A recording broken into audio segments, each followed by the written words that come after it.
Welcome to this week's edition of the Gardener's Corner. My name's Jennifer Brown, and I am the Family Consumer Science Agent with the North Carolina Cooperative Extension Service here in Person County as well as Granville County.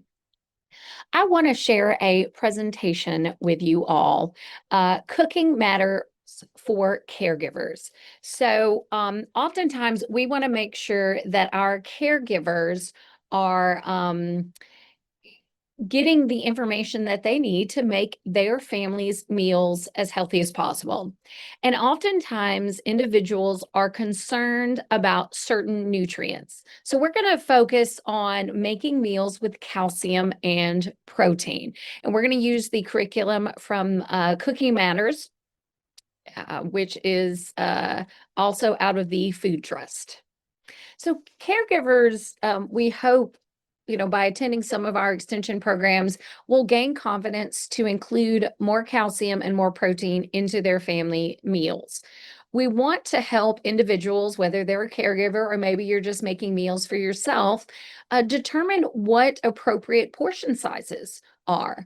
We want to make sure you know how to read nutrition facts labels and understand what the ingredients are that are in the foods that you're eating.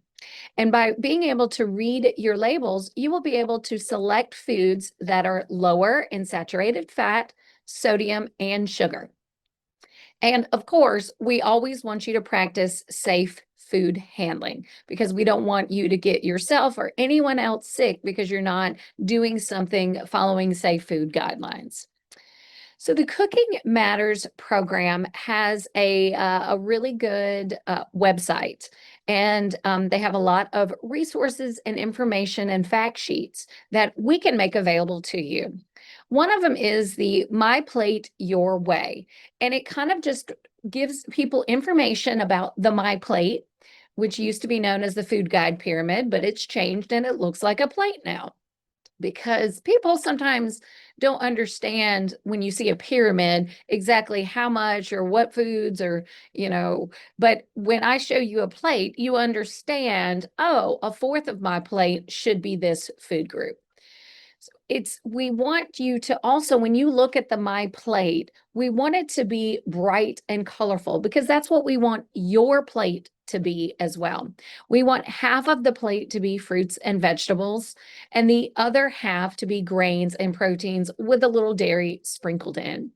But we understand that there's a lot of different schedules, there's different cultures, there's different routines, different favorite foods as well in your family. So when you're choosing foods or meals, we want you to think about your family's preferences, what you can find at your local store, what might be covered under some of your SNAP or WIC benefits, or formerly known as food stamps, what is on sale that week, finding foods that maybe you can stretch into more than just one meal, or if you want to go purchase locally from a local farmer's market or farm, you need to know what's in season as well.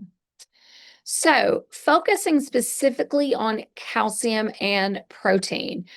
When we first look at protein, we want you to, again, take into consideration your preferences. So, think about what protein food groups or food items you enjoy, because the protein food group can sometimes be the biggest strain on your budget.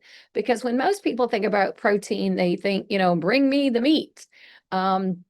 And you can have meat. Meat is a great source of protein. We recommend that no matter what source of protein you get, you choose lean proteins. And we want you to vary your protein source. So you can get protein without meat. I'm not suggesting that you need to be a vegetarian unless that's just, how you so choose. But we want to make sure that if you are using meat as your main source of protein, that you're using lean sources of it. And don't forget that you can get protein elsewhere. That's why they don't call it the meat and beans group anymore. They call it the protein food group.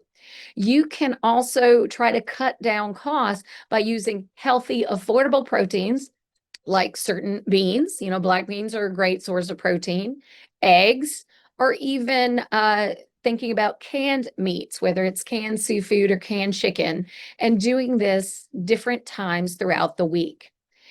When I am looking to save money on specifically my meats, I will buy in bulk whenever it's on sale.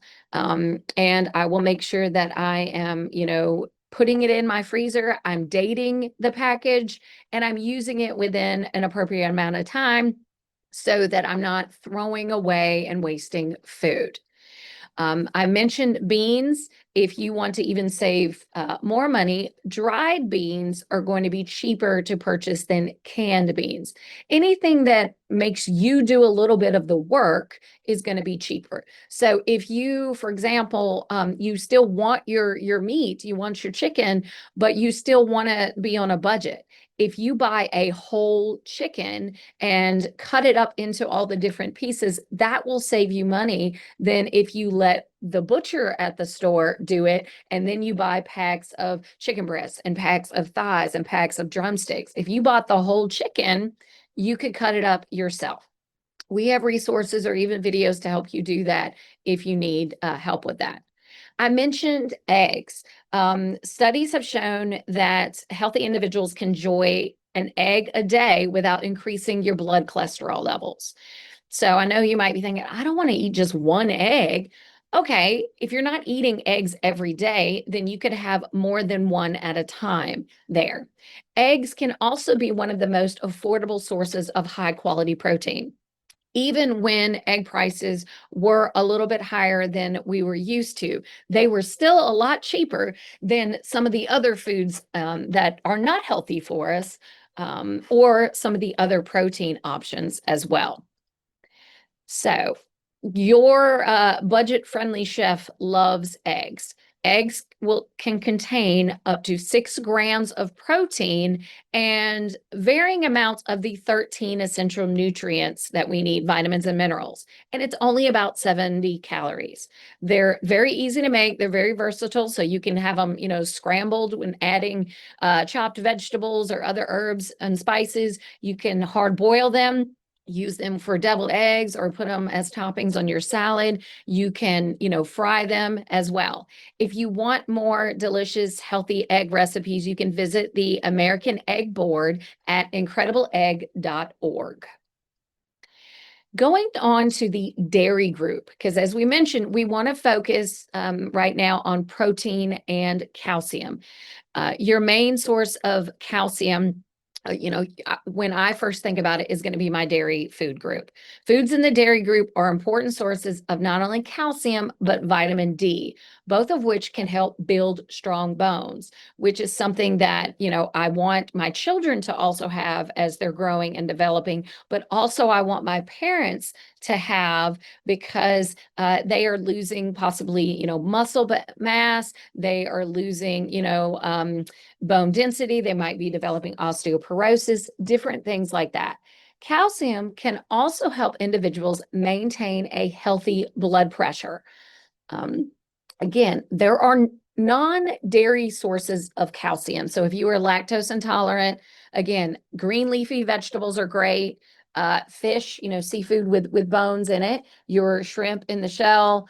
And then there are a lot of fortified foods, your milk alternatives, the orange juices, and even certain breads and cereals are also fortified with calcium or vitamin D.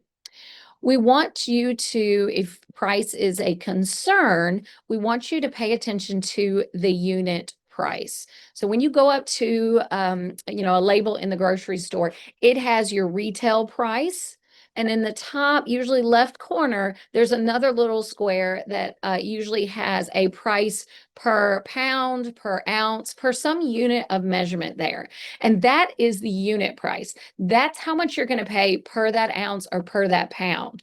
So, depending on if you're buying, a smaller size or something in a big bulk size, you want to compare the unit prices to the brand names, the store brands, the different sizes as well, because that's really going to tell you which one is the cheapest. Just because there is a sale doesn't mean it's cheaper. Okay. Oftentimes the store brand is going to be cheaper than the name brand, even if you have a coupon or if it's on sale. But just look at the unit price, that can tell you that. Budget chefs also love low-fat milk or other low-fat or non-fat milk products. Um, again, typically your milk prices don't vary between, the whole milk and the skim milk and the, whatever the different types of milk, but your health can vary. So we want you to try to get the lowest fat of milk or dairy products that you can get, because we want you to get the calcium, we want you to get the protein and all the good nutrients, but we don't want you to get the high amounts of fat. So just try going down one fat level, go from whole milk to 2%. 2% to one, or one to skim, to slowly get your family used to the taste. Okay. You could also, again, if you're drinking milk, just drink, the whole milk or the 2% that your family prefers the flavor of. But then when you're making some of your dishes that require dairy products, you could put the lower fat products in there, and it will just start lightening up those dishes there, and they won't taste the difference in flavor when you're putting milk or dairy products into a dish versus if you're just drinking a glass of milk. As I mentioned, the Cooking Matters organization has a lot of handouts and resources that we can definitely share with you. Um, and we just want to need to know specifically what topic you are interested in receiving handouts. We want you to use the foods that you have. If you don't need to go to the grocery store, don't go, because you're more likely to buy things that you don't need. You can be able to, open your pantry or open your refrigerator and pull together meals and snacks using the food ingredients that you already have. Things to keep in your freezer that are great are frozen fruits and vegetables. Breads and grains there as well. Your refrigerator is a great place for some of your kids or even your favorites, whether it's fruits or vegetables, yogurt, cheese, healthy snacks as well. I know that I always have a lot of condiments, herbs and spices or something I'm going to keep in my pantry or cupboard. But I want to make sure I'm watching the amount of sauces or dips or dressings or different things that I need or that I'm going to be using. It's okay to use, it's to eat carrots with a little bit of ranch, but I don't need to have more ranch than carrots there. And I need to be able to read the labels on those condiments and sauces, because a lot of them could have a high amount of sodium or even sugar in them as well.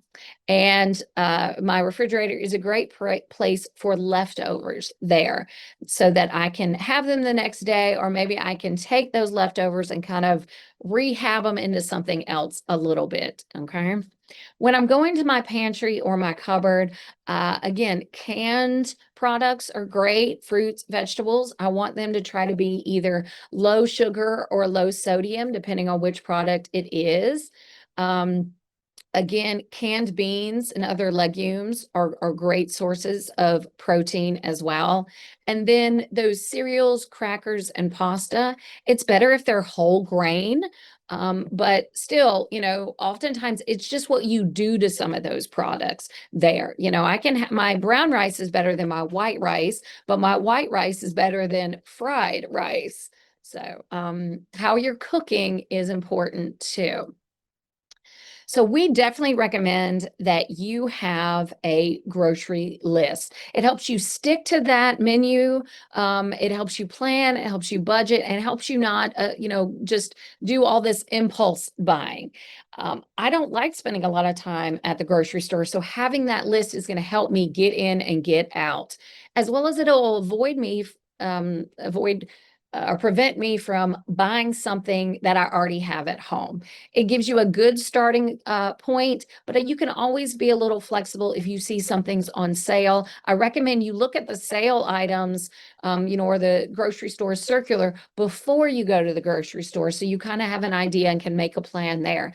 And don't forget the people that you're caring for, whether it's your kids, your other family members, your parents, whomever you're helping prepare meals for and with. The kids can help as well.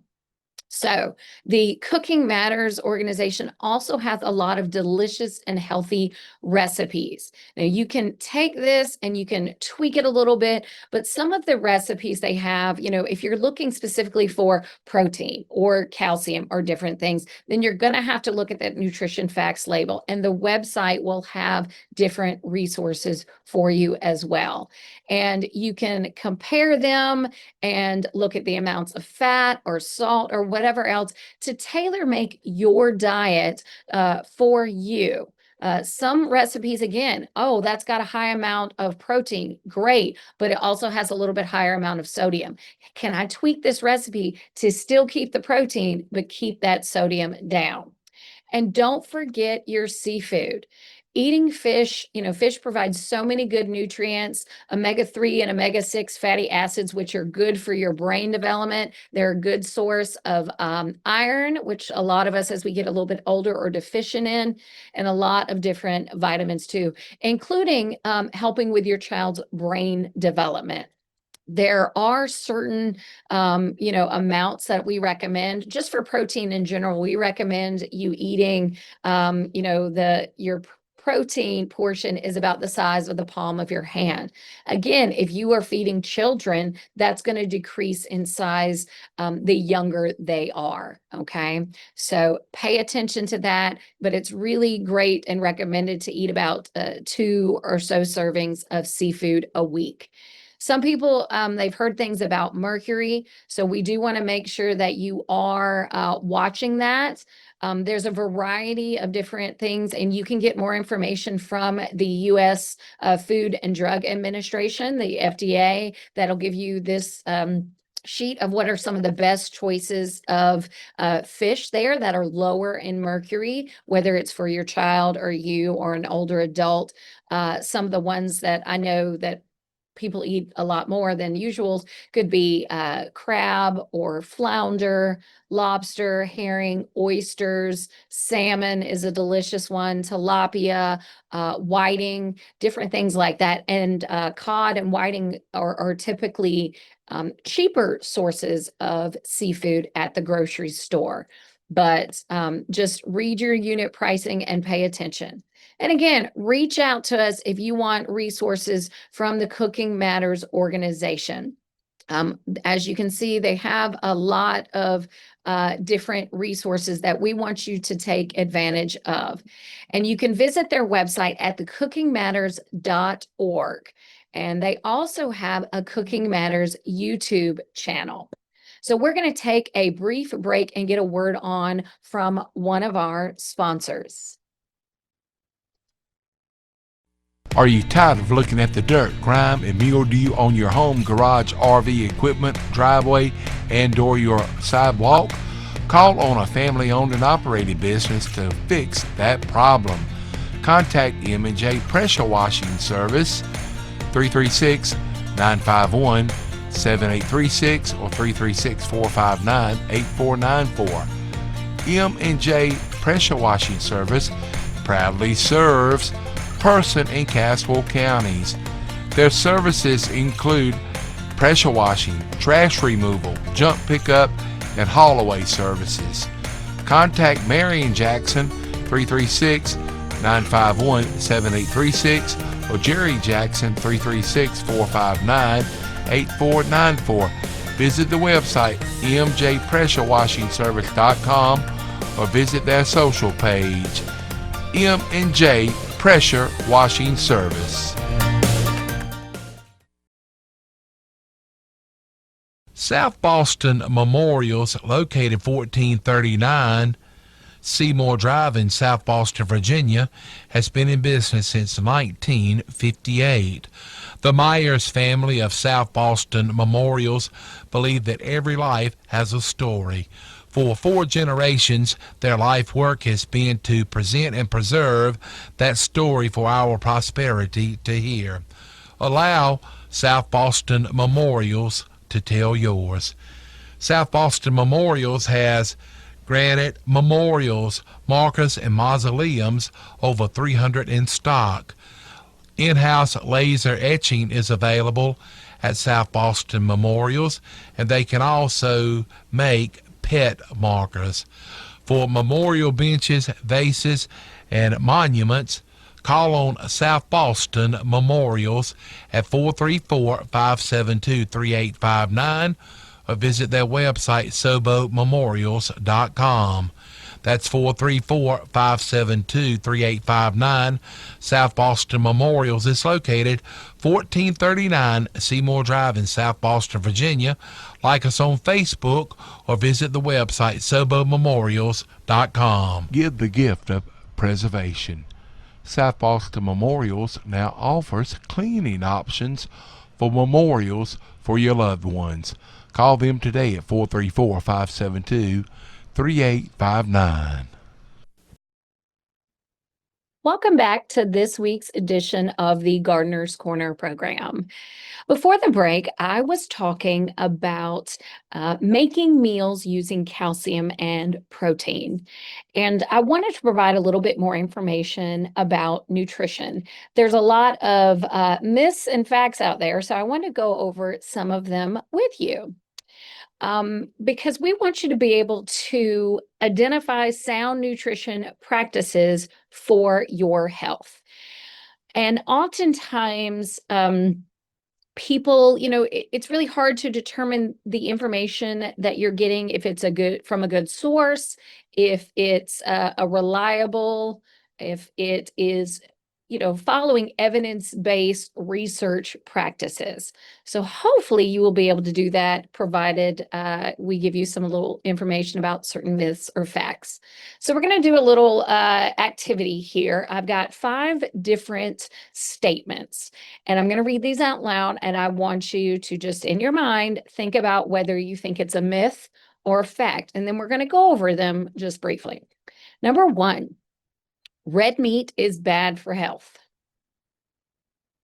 Number 2, dietary supplements can prevent Alzheimer's disease. Number 3, a gluten-free diet can cure depression. 4, sugar causes diabetes. And number 5, eating lots of fruits and vegetables can help prevent some kinds of cancer. So as I was reading each of those statements, you might have had an immediate response or a thought that came straight to your mind for each of them. So we're going to go through them. So number 1, red meat is bad for health. We want to stay away from labeling food as good or bad. Everything can be eaten, just in moderation certain times. I've been out to eat at fast food places, and somebody will see me and they're like, "Oh, you're eating here?" I'm like, "Well, yeah, but not every day, not 3 times a week, or, whatever else." Everything can be eaten in moderation. Number 2, dietary supplements can prevent Alzheimer's disease. So when you hear a statement like this, they're trying to sell you something, and you also want to be very cautious when it says that it can prevent, or on the next statement, that a gluten-free diet can cure depression. If it sounds too good to be true, it probably is.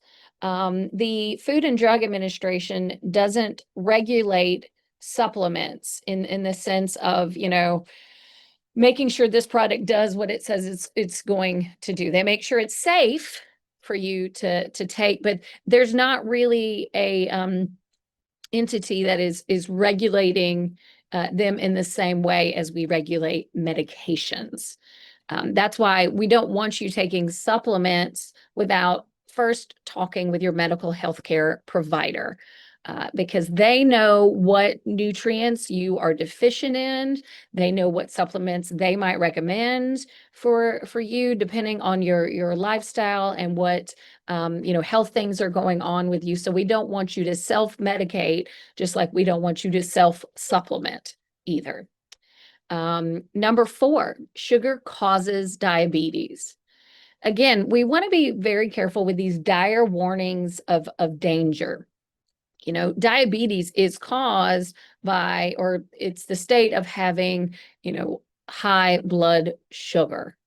Again, It could be that it is somewhat, genetic. It could be that you're not getting enough, exercise or doing other things that might help decrease your blood sugar level. But certain individuals are who maybe have like type 1 diabetes, their body just isn't producing enough insulin. And so it's just the way it is. Number 5, eating lots of fruits and vegetables can help prevent some kinds of cancers. There are always caveats that are included with some of these things. There's exceptions to every rule. And again, still being very careful to prevent. Certain things could increase your chances of not getting an illness or may decrease your risk of getting this, but it could just be it's delaying something versus prevention there. And again, we want to stay up to date on research, that is following different types of healthy eating patterns. You could be eating lots of fruits and vegetables and doing several other things that are not good for you. So again, being very careful with those cause and effect things as well. We want to give you this information not only just to keep you more aware, but also we don't want you to waste your money, because we know budgets are tight, on a lot of alternatives if there's not actual scientific research, evidence-based information and support backing it up. Because there's so many, pills and supplements and patches and miracle cures that are available out there. And we don't want you to get scammed. Okay. So we're going to give you some tips on how to spot a nutritional myth. And again, this information is provided by Texas A&M University. And again, anything that promises a quick fix that's going to try to scare you, warn you about all the dangers that might happen if you don't use their product, if the claims sound too good to be true. And also some of them, they give you very, broad, generic conclusions, may help lower your, or improve your heart health. Does that mean cholesterol? Does that mean blood pressure? Does that mean decrease my risk of heart attack or stroke? The information they give you is too broad and generic there. And certain research, when you read some of the research, it's just like, you know what, this isn't enough data to come to that conclusion. It might also sound very dramatic, or again, they're going to try to label their product as good and maybe someone else's as bad. And we want to be very careful about that, because a lot of times it's oversimplifying the evidence and the research and all of the data that is put into these, research trials. And, if you like, there's plenty of studies that it's just like, who paid for that study? If that study says, oh, this product is good, this one's bad, did that company that's going to make money off of that product support that research? Did they pay for it? You know, so we want to make sure that the evidence, the research that we're following is, evidence-based, it's peer-reviewed, it's been, tested over and over again. And also the group that it's looking at is random. It's not like we looked at this one group of people that have very similar lifestyles in this one small community. There, you want people that have a lot of differences, male, female, height, weight, living, lifestyle changes, different things like that. So again, looking at those myths there, anything that just is telling you, oh, this is going to cure this, don't eat this. They try to scare you that this is bad for you. Don't do this kind of thing, or this is so really good for you. That's what we want to stay away from. And over the years, I've always told people there are a couple of different things that you want to look for. Website addresses that might be the most accurate are ones that are ending in .edu, which is from an educational entity, .gov, which is from a governmental agency, or maybe from your own state. So it might say like the North Carolina Department of Health and Human Services, but it also might have the .gov at the end of it there. Again, a lot of times there might be a .org, so it might come from an organization such as diabetes.org or heart.org. Some of that information still might have to be verified using a .edu or a .gov. It really just kind of depends on what that organization is, but they might be coming from a very specific perspective, as well as who funded that research through that organization too. But anybody can pretty much put something on a .com website, and they're probably trying to sell you something or market that their product is better than someone else. So we're a little bit more cautious about those. Again, there are so many different websites that when I'm looking for research information, when I'm looking for community data, when I'm looking for programs like this or the articles for the newspaper that I do, I'm going to look at some kind of a national center or a national institute or a national organization or a U.S. Department of, something like that. So these are a good group of them. Health and nutrition websites, the National Institutes of Health, the U.S. Department of Health and Human Services. If you're looking for food or ag-based things, either the U.S. Department of Ag or your own state Department of Ag, like the North Carolina Department of Ag, there. Those are all good kind of resources as well. And just understanding that there are so many different things that risk factors that play a role into your overall health and longevity there. Yes, if you do not exercise, if you do not eat right, you have a higher risk of being overweight or obese. Being overweight and obese makes you more at risk for certain types of cancer, certain types of chronic illness, such as type 2 diabetes, heart disease, stroke, gallbladder disease, any kinds of those kinds of things. So if you want to decrease your risk for those, then proper nutrition is a good way to do that. But there's a lot of different aspects that go into proper nutrition. So again, we are not trying to promote anything or even, say something is not good. You, as a consumer, as a person in the public, you need to act in your own best interest. We definitely always recommend that you talk to a medical health care provider before you try a new supplement, quick fix, anything like that. And then also we always talk about the My Plate. We don't talk too much about specific, diets. I don't use the word diet too much because usually diets are extremely restrictive, and they also might not follow sound eating patterns and recommendations. They might focus on, taking out meat or only eating meat or taking out breads or only eating, this. So we don't want to make any claims about diets or eating patterns if it isn't a well-rounded, evidence-based eating pattern. So the Extension Office does teach classes and information on evidence-based eating patterns that you can follow.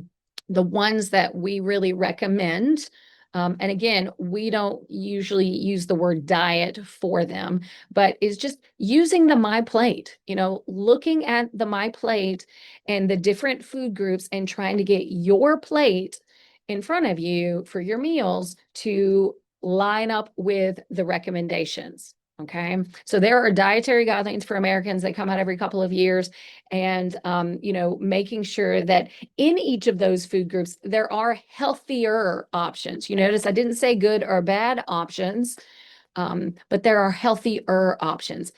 Everything in moderation, though. So we want a variety of different fruits and vegetables. But you do need protein. Protein doesn't have to come from meat, as we talked about earlier, but it can. It can be a leaner cut of protein. If anyone ever specifically asks me, I want you to recommend, a diet or some kind of a eating pattern, again, I'm going to tell you to talk to your healthcare provider. I'm going to tell you to talk with a registered dietitian. A lot of insurance companies will allow you 1, 2, 5, how many ever free consultations with a registered dietitian. You might need a referral from your general practitioner. But the two eating patterns that I hear recommend the most by registered dietitians, by cardiologists, by other people in the health profession are the DASH, which is dietary approaches to stop hypertension, and the Mediterranean style of eating there. We have a program, the Mediterranean way of eating. And again, it focuses on eating the healthier things. You can still have all of the food groups, but there are healthier options. And it's kind of on a spectrum there. These are the healthier fats. These are the healthier meats. Those kinds of things. So if you would like more information on the Mediterranean or the DASH way of eating, please reach out to the local extension office and we can get you handouts, resources, webinars, a lot of information from some of those good evidence-based website resources that we mentioned earlier in the program. So now we're going to take a break and get another word on from one of our sponsors.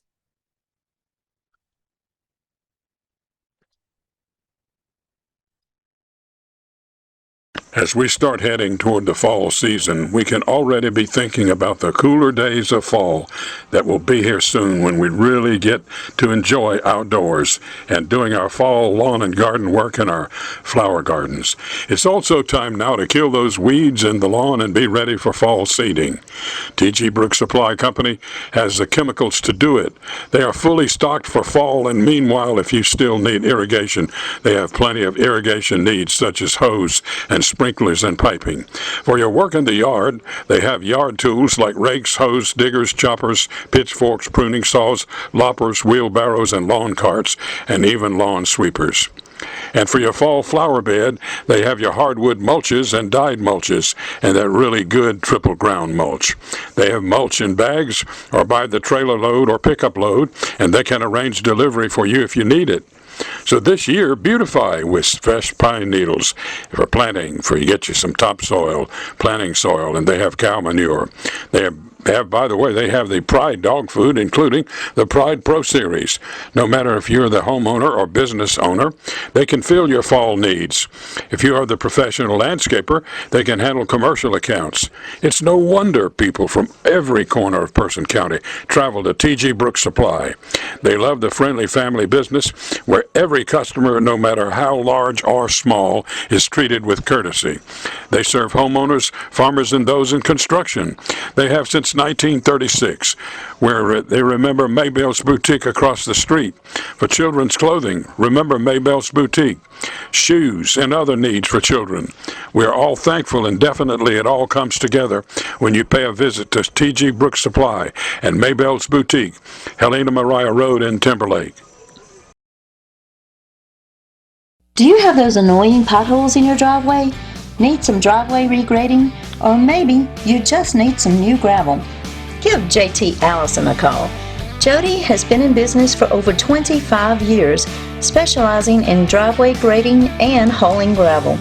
He also does all types of small tractor work and some backhoe and bush hogging work. Jody strives to do a top-notch job and to make sure that you, the customer, is always happy. Whether it's a small job or a big job, we have multiple truck sizes to accommodate your needs. Here at JT Allison, we appreciate your business. Check us out on Facebook at JT Allison LLC or give us a call at 336-583-6250. Jody and Kim Allison. We are rocking the county one load at a time. Welcome to this week's edition of the Gardener's Corner. Thanks for coming back and listening to the rest of our program. Earlier today, we were talking about making meals with calcium and protein. And then we talked a little bit about nutrition myths and facts because it's very hard to determine which foods are good for you or which diets are the ones you should follow. Should you buy those supplements or try that new treatment or something like that? So hopefully we've given you some information about how to be a little bit healthier and make better food choices when it comes to some of your nutrients. If you have missed some of our program and you are interested in information or handouts or any of the resources we've shared so far, you can always reach out to the local cooperative extension office in both Person and Granville counties. If you didn't know, October is National Farm to School Month, and we want to share some information about what that means and what we are doing locally to help promote agriculture, specifically to our children. So as I mentioned, October every year is National Farm to School Month. And the Cooperative Extension Service is just one of the places that you can get information about the agriculture and the farmers and the food and the resources that are in your community. But the Farm to School program is to take all of that kind of information together. So we want to educate not only just the children in the community, but also just all of the community, educating them the importance of eating healthy and how much work goes into getting food from the farm to our grocery store, to our plates, to our schools, and even bringing some of those farming capabilities to some of the schools with school gardens. And we have a wonderful group of Extension Master Gardeners in Person and Granville counties that help provide information and resources to the schools, to the libraries, and just to the communities in which they live in. We believe that making that connection from the farm to the schools, everyone wins. The kids are getting delicious, healthy foods. The farmers are, getting their produce out to their community, and therefore the communities are winning. So it's a win-win basically. And that's why also later this month, the Extension Office has teamed up with South Elementary School to offer our last food distribution giveaway. So they are going to be giving 200 food boxes away, and they have purchased produce, meat, eggs, whatnot from local farmers. So local citizens can register to get a box, and the local farmers are having a way to sell their produce, their meat, their whatever locally as well. So that will cut down on their transportation costs. And it's always good to know that you're feeding the people that you live nearby. So we're excited for that later on. We also have the ability to work with early child care centers, because we know that they are reaching the youth at the youngest, and they are promoting hopefully health and wellness.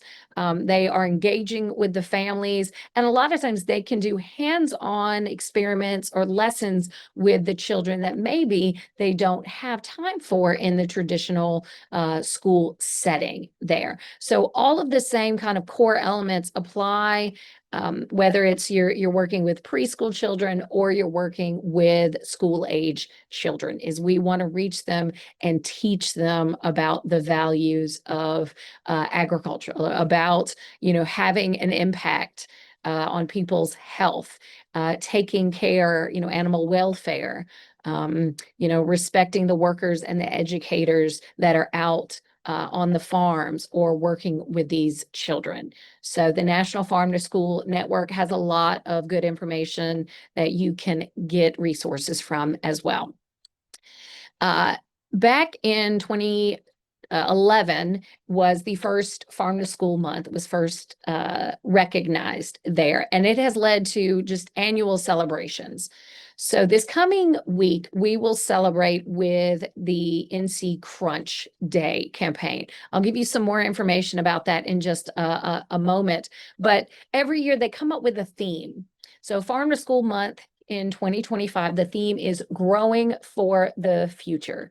We want to emphasize the role that, the farm to school or farm to early child care can help create in us, we can create thriving communities. We all understand, I think, or hope that we all understand that, food is a necessity. Okay, so all of our future depends on the farmer's ability to feed us. That means we have to take care of our soil, our waterways. We have to protect the ground, the seeds for the next harvest. But a lot of times people don't realize how hard the farmers are working. It is a 24/7, 365 kind of a job. I have to remind, even my kids as they get older too, that, on that day that you just want to sleep in, or even that Christmas morning or whatever else, you just want to sit all day in your PJs, that farmer has to go out there and work the land. Those animals still have to be fed every day, sometimes multiple times during the day there. Those eggs have to be, picked up. That produce has to be harvested before it rots. And just understanding the importance of agriculture. And that is always something the North Carolina Cooperative Extension Service wants to promote in the communities. So this coming week, we want to encourage you to join us in the North Carolina Crunch. It'll be held Wednesday, October 22nd. Again, since I serve both Person and Granville counties, I'm going to do things a little bit different this year, and we're going to kind of do it virtually. So I want to encourage you to join me on our Facebook page. It's our Food for Thought Facebook page at Person Granville FCS. We want you to grab a fruit or vegetable and crunch with us. Join us for this Facebook Live as we taste and learn about North Carolina grown fruits and vegetables. We will be sharing some information with you about different fruits and vegetables, about what's in season here in North Carolina, as well as we will have some recipes available that we will post. If you can't join us for the Facebook Live, of course, it will be posted on Facebook so you can watch the video later, maybe at night. You can still grab your fruit or veggie or something to crunch into us with us. Again, we're trying to get a something from the farm, so like a fresh produce of some kind. I'm not talking about a processed product like chips or any of that kind of stuff there, but we will promote that and have some recipes available for you. So wherever you are, you can join us either live or later on that evening, and whatever fruit or vegetable you want to crunch in with us. Again, we just want it bright and colorful, and you can even share a picture or video or something as well of you crunching with us that day. There are so many other ways that you can celebrate Farm to School Month or just celebrate agriculture this month. There's a lot of pumpkin patches open right now that you could go and support a local farm by buying some pumpkin there. You could go to a local farmer's market and just, ask them questions, share different recipes with people in your community or your neighborhood there. Talk to your children about food and where it comes from. Go to the local library and pick out some books that focus on foods and agriculture and farming and that kind of stuff. If you are interested, you can always look up the North Carolina Department of Ag and find out where local farms are in your community. You can look at, some of the farms have where they have events. Some have where they're just open on the weekend and you can go buy produce directly from them. Or some of them, again, are just, they'll tell you where their local farmers markets are at. There's a lot of resources on their website as well. So farmtoschoolmonth.org, they have posters and bookmarks and stickers and coloring pages that you can download and print off and use either with your family, or maybe if you are a teacher at a local school, or you can reach out to the extension office and I can send you some of these resources too. And if you are interested in learning more about the National Farm to School Network or Farm to School Month, we definitely encourage you to check them out. And this is a movement that keeps growing. Every year there are more states and more schools are participating every year, and we encourage you to participate with us. We also want to, remind you that as we crunch into our fruits and veggies this coming week, that there are so many different fruits and veggies that are available in North Carolina, depending on the season. And there's so many ways that even if you take the same product, you can do something different with it. So a lot of times when we do the NC Crunch, or I think the very first year they did the NC Crunch project, is they were focusing on apples. And because we do have a lot of apples that are grown here in North Carolina, specifically more towards the western part of the state. But taking those apples and making apple slice cookies, again, just slicing them very thinly there. You could put a little bit of peanut butter or some kind of a, nut or seed butter of your choosing there. And then whatever kind of little toppings that you like, little coconut or raisins or raspberries or those kinds of things. And you could put a little, if you like a little extra sweetness, a little bit honey, or even a little tartness there, a little lemon juice there, and just enjoy. This is a nice healthy snack. And this is something besides cutting the apples, which if you have an apple core, and even a nice knife to help them though, help the children slice their apples there, that they could decorate their own apple and make their own little yummy treat after school. You could even bake apples. So you could do this in the microwave as well. But this recipe that we have that we'll be sharing later on too is baking it in the oven. So just cutting up your apples into small cubes, a little bit of oil, and again, some kind of a flavoring. Most times it's honey and cinnamon, maybe a little salt there. And, mixing that all together, just spreading that in the baking pan and baking it at 425 degrees for 20 or so minutes. If you want to make it more of an apple crisp, then you could put some oatmeal in that mix as well. And it's a nice, kind of a toasty crunch to go with the baked apples. But you could just bake one apple or so, like in a coffee mug in your microwave. So we'll share some more resources on our Facebook page. Again, join us this coming Wednesday, October 22nd. At noon on our Food for Thought Facebook page at Person Granville FCS for some more recipes and resources. And if you've never, if you don't want to bake it or slice them into little cookie things, then even making your own applesauce. You're just combining some apples and water and lemon slices in that saucepan and let it simmering for about 10 minutes or so. And again, just making sure it doesn't burn there, and then throwing it in a blender and mixing up. And again, adding whatever cinnamon and nutmeg you choose to do.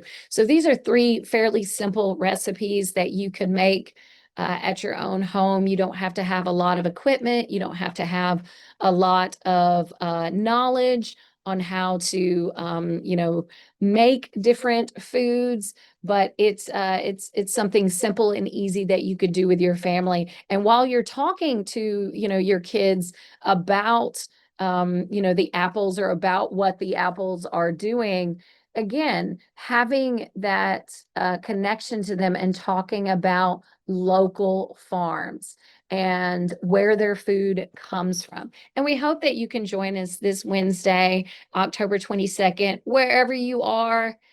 Crunch with us, grab a crunchy fruit or vegetable and crunch into it and help get a little bit of color in your diet. Thanks for joining us today for our Gardener's Corner program. Thank you for helping celebrate Farm to School Month or just agriculture. And if you are at the state fair, enjoy looking at some of the locally grown North Carolina foods that are in the different educational agricultural buildings at this North Carolina State Fair. Thanks for joining us.